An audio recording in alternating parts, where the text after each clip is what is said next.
Christopher Nolan's upcoming big-screen adaptation of the Odyssey is already one of cinema's biggest stories a year in advance of its release. Yet the arrival of another feature film version of the ancient epic on streaming has slipped under the radar. Umberto Pasolini's The Return stars a rugged-looking Ralph Fiennes in the lead role as Odysseus, alongside Juliette Binoche as Penelope, in a faithful retelling of the Homeric legend's final chapters. Understandably, this movie stands in the shadow of Nolan's Odyssey, but it's a worthy watch nonetheless. With a budget of approximately $20 million, via TMDB, The Return is soon to be dwarfed in scale by one of Christopher Nolan's biggest budget movies to date, but at no point during its 116 minutes does the film feel as though it's underproduced or lacking in quality. Fiennes' central performance is one of his most immersive, while critics of Matt Damon's Greek armor in early stills for the Odyssey will be pleased to hear that The Return's set designs and costumes are suitably authentic and understated. The Return is an underrated version of the Odyssey from 2024. Ralph Fiennes' latest movie deserves more attention than it's getting. Ralph Fiennes holds a bow in The Return still. With its extremely limited theatrical run giving way to a streaming release exclusively for Paramount+, many may not have heard of The Return. Nevertheless, this is a stylish and substantial rendering of one of the world's most celebrated stories, fronted by excellent lead performances.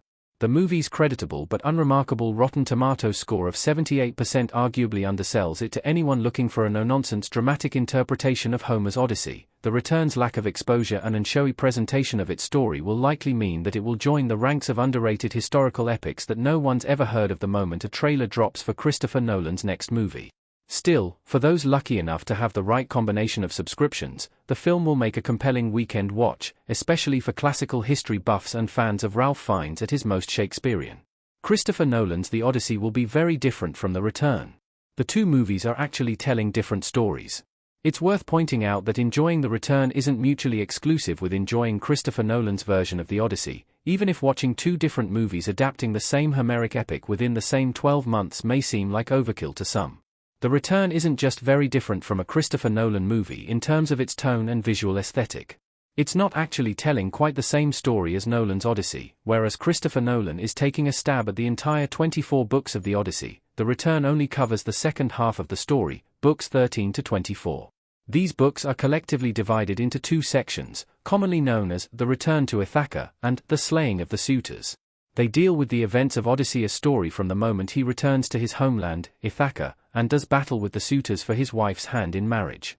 Christopher Nolan's Odyssey movie should also feature the first half of the story, which includes an overview of the events that led to Odysseus' journey home from Troy to Ithaca, and the many adventures he has on his way. Among these adventures, Nolan's standout moment could be Odysseus fighting the Cyclops Polyphemus, a scene unlike anything else the director has captured on film up to this point in his career. Christopher Nolan's The Odyssey may become the definitive on-screen version. The field of Homeric movie adaptations is wide open for Nolan to make history. John Turturro, George Clooney, and Tim Blake Nelson in the woods in Oh Brother, Where Art Thou? The Odyssey isn't an easy story to tell on the big screen, which may be why there isn't yet a definitive film version of Homer's epic poem. It's perhaps a stretch too far to suggest that Homer himself would be proud of the movie Nolan is making, as one Universal executive has claimed, but the filmmaker certainly has the opportunity to make his adaptation of the Odyssey the one that's remembered for generations to come. Nolan is naturally throwing the kitchen sink at the project, with his Odyssey budget even bigger than the total cost of Oppenheimer, the movie which won the director-producer his first Oscars in 2024. His competition for Homeric cinema history largely comes in the form of Ulysses, a 1954 Italian version of the epic starring Kirk Douglas in the title role. A 1997 TV miniseries in the US, also called The Odyssey, found some success on its small-screen release, as Umberto Pasolini's The Return deserves to. The Coen brothers' Oh Brother, Where Art Thou? Is an ingenious modern rendering of the story, although anyone relatively unfamiliar with Homer's epic would never guess that the two works of art are related.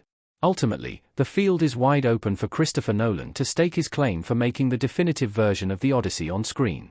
He has the experience, the creative control, the cast, and the budget to make his 2026 one of the most spectacular historical epics of all time.